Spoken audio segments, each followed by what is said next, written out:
بسم الله الرحمن الرحيم. وصفتنا حبايبي ان شاء الله النهارده كده مع بعض هنعمل فيها جيلي بالمانجا مع رز بلبن.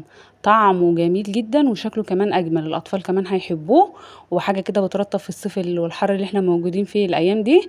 ممكن تعمليه في كاسات زي ما انا عملته كده، او تحطي كله في طاجن واحد زي ما بتحبي وتفضلي.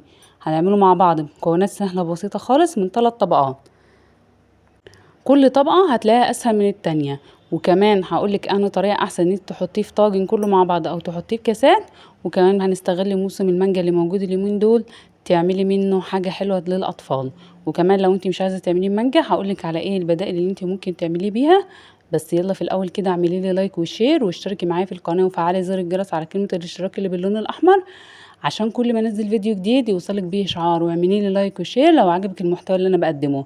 وده شكل الطاجن بتاعي بعد ما قطعته. المفروض ان هو هيطلع معاكي قطعه بقطعتها، بس طبعا عشان انا مستعجله على التصوير، لكن انت لو سبتيه يوم بليله هيطلع معاكي قطع. طعمه جميل وكمان الاطفال بيحبوه عشان الالوانات اللي موجوده فيه. يلا نشوف هنعمله مع بعض ازاي. اسهل منه مش هتلاقي. يلا بطريقه سهله وبسيطه خالص. اول حاجه هجيب عندي حله كده، هحط فيها نص كوبايه من الرز المغسول والمصفي والمنقوع، الرز المصري العادي بتاعنا خالص. كوبايه، نص كوبايه بس مش نص كوبايه مليانه او ناقصه معلقه او اتنين. هحط عليها كوبايه وكمان نص من الميه. يبقى عندي تلت كوبايه من الرز المغسول والمصفي والمنقوع على كوبايه ونص من الميه. هاخد كل المكونات دي وارفعها على النار، وايدك فيها بالتقليب باستمرار لحد الرز ما يستوي معايا تماما ويشرب كل كميه الميه. واهم حاجه ان هو ما يلزقش معايا في الحله. بعد كده بقى هجيب الخلاط او الهاند بلندر او اي حاجه موجوده عندك، فانا هستخدم هنا الهاند بلندر. هحط فيه حوالي كوبايه ونص من اللبن. المعيار ده بياخد معايا كوبايه ونص من اللبن. هحط عليها كمان نص كوبايه من السكر، والتحليه هنا بتكون حسب الرغبه، لو حابه تزودي او تقللي. ومعلقتين من اللبن البودره، وكمان معلقه من كريم شانتيه. واللبن البودره والكريم شانتيه هنا اختياري، ممكن تستغني عنهم. يبقى انا الاساسي عندي كان اللبن والسكر، وهاخد هنا كمان معلقه من الرز بعد ما استوى وهدى شويه من الحراره. طبعا لو انت هتضربيهم في الخلاط فهتستني لحد ما يبرد تماما، لكن انا عشان هستخدم الهاند بلندر فهحطه هو لسه دافي. هاخد منه معلقه كده، دي النشا بتاعي اللي هيربط معايا الرز بلبن. ولو انت مش حابه الخطوه دي ممكن تحطي معلقه كبيره من النشا، هتديكي نفس النتيجه. ولو حابه تحطي نص ميه ونص لبن زي ما تحبي وتفضلي، بس انا بحب اعمله كله بلبن، بيدي طعم وغناوه حلوه. ونضرب كل المكونات دي مع بعض بالهاند بلندر او في الخلاط. وبعد كده بعد ما ضربت كل المكونات دي هضيفها على باقي الرز، ونرفعها على النار لحد ما يربط معانا ويكون الرز بلبن. يبقى انا حطيت كوبايه ونص من اللبن، عليها نص كوبايه من السكر، معلقتين لبن بودره، معلقتين كريم شانتيه، كوبايه من الرز المطحون، اسفه معلقه من الرز المطحون في الخلاط. ونرفعهم على النار لحد ما يربط معانا خالص، وفي الاخر تحط لهم رشه من الفانيليا، بس دي ما استورتش معايا. بعد كده بقى هجيب معايا الكاسات او طاجن زي ما تحبي وتفضلي. انا عملت في الاتنين عشان لو انت بتحبي ده او ده. وهبدا ان انا هتلاقي ان الرز لسه معاكي فاكك كده، بس هو ما بيقعد في التلاجة بيمسك. هحط نص الطاجن هنا في الرز بلبن، وهحط برضو في الكاسات. وهناخد ملحوظه واحنا بنحط كده ان احنا ما نحطش كتير، يعني تكون الطبقه بتاعتي رفيعه خالص في الكاس من تحت، عشان لسه هنحط كمان طبقتين. واخد كل بقى الحاجات دي وادخلها التلاجة لحد ما تتماسك معايا وتبرد تماما. يبقى انا حطيت في هنا في الطاجن وفي الكاسات.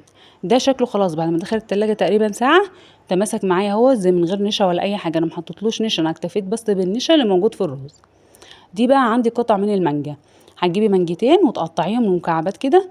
وطبعا دي المانجا دي انا كنت مخزناها زي ما انا بوريكي، بس طريقه التخزين بتاعتي ان انا بخزن فيها المانجا، بحطها في علب زي دي، بقطعها واحطها في علب، بستخدمها القطع دي في تزيين الحلويات. ولو عايزه اعمل اي صنف حلو ومحتاجه فيه قطع من المانجا بتكون دي اسهل لي.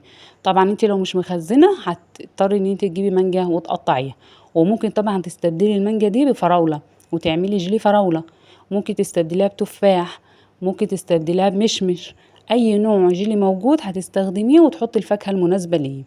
هوزع كده المانجا، طبعا دي بتكون حسب رغبتك، عايزه كميه كتير كميه قليله زي ما بتحبي. بس هو صراحه بالمانجا بيكون احسن حاجه. والفراوله برضو عملته مره كان جميل. لو عايزه طريقه تخزين الفراوله في الفريزر تقعد معاكي للسنه اكتبي لي في الكومنتات وانا ان شاء الله انزل لكم بقى فيديو. وزعت كده المانجا بتاعتي. نعمل بقى الطبقه الاخيره. هجيب عندي الدرق بتاعي، هحط عليه باكو واحد من المانجا. الكميه دي عايزه باكو واحد من المانجا، جيلي مانجا. هحط عليه كوبايه من الميه السخنه عفوا، وكمان كوبايه من الميه المتلجه حاطه فيها قطعه من التلج عشان تبردوا معايا، ونقلبهم كويس جدا لحد ما يدوب معايا البودره بتاعه الجيلي. وبكده نكون احنا عملنا الطبقه التالتة للحلى الحلو بتاعنا ده. خلاص اهوت الطواجن بتاعتي والكاسات موجوده. هبدا بقى ان انا اصب عليها الجيلي بتاعنا. ما تنسيش بقى لو انت وصلت معايا في الفيديو لحد هنا تعملي لي لايك وشير وتشتركي معايا في القناه وتفعلي زر الجرس على كلمه الاشتراك اللي باللون الاحمر عشان كل ما انزل فيديو جديد يوصلك بيه اشعار. واعملي لي لايك وشير لو عجبك المحتوى اللي انا بقدمه. هتنزلي تحت على كلمه الاشتراك اللي باللون الاحمر وهتضغطي عليها عشان كل ما انزل فيديو جديد يوصلك بيه اشعار. واعملي لي لايك وشير لو عجبك المحتوى بتاعي. ده شكله بقى يا حبايبي خلاص بعد ما دخلته التلاجة. يفضل طبعا انت تعمليه من بالليل للصبح، يقعد يوم بليلة بيتماسك وطعمه بيكون احسن. وندخله التلاجة لحد الجيلي ده ما يتماسك معايا مع الفراولة مع الرز بلبن. طعمه بصراحة خطير.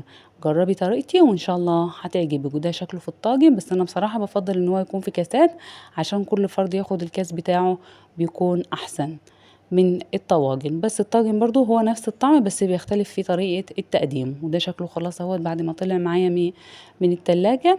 في نهاية الفيديو اتمنى ان انا اكون قدرت اقدم لك معلومة مفيدة وسهلة وسريعة. ما تنسنيش باللايك والشير والاشتراك في القناة.